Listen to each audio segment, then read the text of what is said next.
जानिब से सामने आया है। इमरान साहब, आप क्या कहेंगे इस पर, जो ओआईसी पर तनकीद की उन्होंने, इस पर क्या मौक़िफ़ है आपका? देखें जी, मेरे नज़दीक तो ख्वाजा आसिफ साहब ने जो बातें की हैं वो ठीक है, लेकिन जो उनका ये मुतालबा है कि ओआईसी जो है वो उसका हमें बाइकआउट कर देना चाहिए, तो मैं समझता हूँ ये वो वक्त नहीं है कि हम किसी भी इस ऐसे अहम फोरम का बाइकआउट कर दें। बाइकआउट करना जो है वो कोई हल नहीं होता।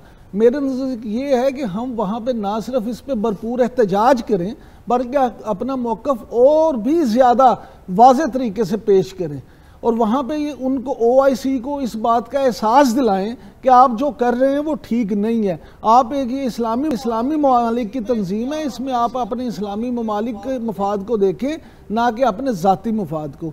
असल चीज़ ये है कि इंडिया को जो उन्होंने बुलाया, इंडिया की मोहब्बत इसलिए है कि आप इंडिया एक 1.25 अरब 1.5 अरब की आबादी है, वहाँ दुनिया की एक बड़ी मार्केट है और वहाँ पे तमाम इनके माली मफादात वाबस्ता है, इसलिए इंडिया के साथ उनके मामलात हैं। लेकिन हमें इस वक्त ये चाहिए कि हम अपना मौक़िफ़ जो है वो पूरे भरपूर अंदाज में वहाँ पे पेश करें। आप समझते हैं कि इस टाइम पर हम सबको यकजा होकर, यूनाइटेड होकर एक पेज पर होना चाहिए और सियासत नहीं करनी चाहिए? जी बिल्कुल ऐसे ही है, हमको एक पेज पे होना चाहिए, ये सियासत करने का वक्त नहीं है। ये ख्वाजा आसिफ साहब ने भी वैसे कहा है, लेकिन जो उन्होंने ये कहा है कि हमें उसका बाइकआउट कर देना चाहिए, मैं इससे उस पर होती, उसकी वजूहात आपके नज़दीक क्या हैं? देखें जी, जो कवानीन जो है ना वो तो पूरी दुनिया में हर तरह से मौजूद, उस तरह से चलती है कि आप ये इन्होंने देखना होता है कि किसके साथ उनके ज़्यादा मफादात वाबस्ते हैं। अमेरिका, यूरोप, ये जो सब इंसानी हकूक़ की तो बड़ी बातें करते हैं, लेकिन मुझे आप ये सिर्फ इसका बता दें कि क्या कश्मीर से ज़्यादा इंसानी हकूक़ की वायलेशन कहीं पे हो रही है? कहाँ हैं आलमी तंजीमें, कहाँ हैं इंसानी हकूक़ की तंजीमें? उनको ये नज़र नहीं आता कि कश्मीर में लाखों निहत्ते कश्मीरियों के साथ क्या किया जा रहा है, जहाँ हर 7वें बंदे के ऊपर एक फौजी उन्होंने जो है वो डिप्यूट किया हुआ है, जहाँ पे लोगों की जो है ना जिंदगियां ख़त्म कर दी गई हैं, जहाँ पे हज़ारों माएँ ऐसी हैं जिनके बेटों का पता ही नहीं वो कहाँ गया, ज़मीन निकल गई या आसमान खा गया, वो इस इंतज़ार में है कि हमारे बच्चे कब वापस आएंगे। जहाँ पे हज़ारों माएँ ऐसी हैं जो अपने जवान बच्चों को कब्रों में लिटा चुकी हैं। ये इंसानी हकूक़ की ये खिलाफ वर्जियाँ आलमी इदारों को क्यों नज़र नहीं आती? इसलिए ये मैं समझता हूँ कि पाकिस्तान को इस वक्त चाहिए कि उनके ज़मीर को झंझोरें। पाकिस्तान को इस वक्त तमाम आलमी फोरम्स पे ये बात ना सिर्फ भरपूर तरीके से उठानी चाहिए, बल्कि मैं समझता हूँ कि पाकिस्तानी मीडिया पे ये जिम्मेदारी हुकूमत से भी ज़्यादा आयद होती है। हम लोगों का भी ये फ़र्ज़ है कि अपनी अपनी सतह पे, वो ट्विटर हो, वो फेसबुक हो, वो आपके यूट्यूब चैनल्स हो, वो आपके न्यूज़ चैनल्स हो, जो भी हो, हर जर्नलिस्ट का, हर एनालिस्ट का ये फ़र्ज़ है कि वो जहाँ जहाँ भी अपना पैगाम पहुँचा सकता है वो पहुँचाए और दुनिया के सामने भारत का मकरू चेहरा लेके आए। इमरान साहब, ऐसी दरअंदाजी जो हालिया सामने आई है, ये आपको क्या लगता है कि बीजेपी की ये पॉलिसी है या फिर एस्टेब्लिशमेंट भी बीजेपी के साथ इस पर यकजा है और इलेक्शन के बाद सूरत हाल मुख्तलिफ हो सकती है? जी, ये बीजेपी की पॉलिसी है और हुकूमत एस्टेब्लिशमेंट जो है वो आप देखें कि इंडिया में एस्टेब्लिशमेंट हमेशा से हुकूमत के साथ ही होती है।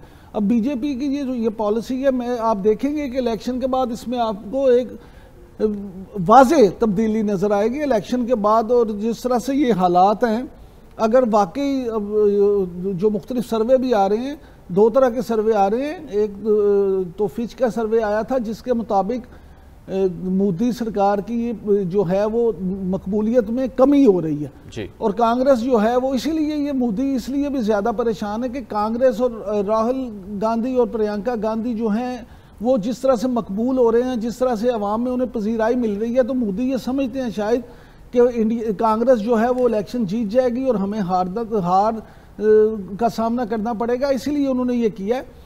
तो मैं तो ये समझता हूँ कि आप देखेंगे कि इलेक्शन के बाद सूरत डिफरेंट होगी, लेकिन अगर अपनी वो बेवकूफ़ी में कोई ऐसा कदम उठा गए जिससे फिर वापसी मुमकिन न रहे, तो फिर आप क्या करेंगे? जो अक़लियतों के साथ रवैया रहा है, अगर सिख कम्युनिटी की बात कर ली जाए या फिर मुसलमानों की बात कर ली जाए, हिंदुत्व की आइडियोलॉजी बढ़ती जा रही है हिंदुस्तान में, इसका तो नुकसान होगा भारत को।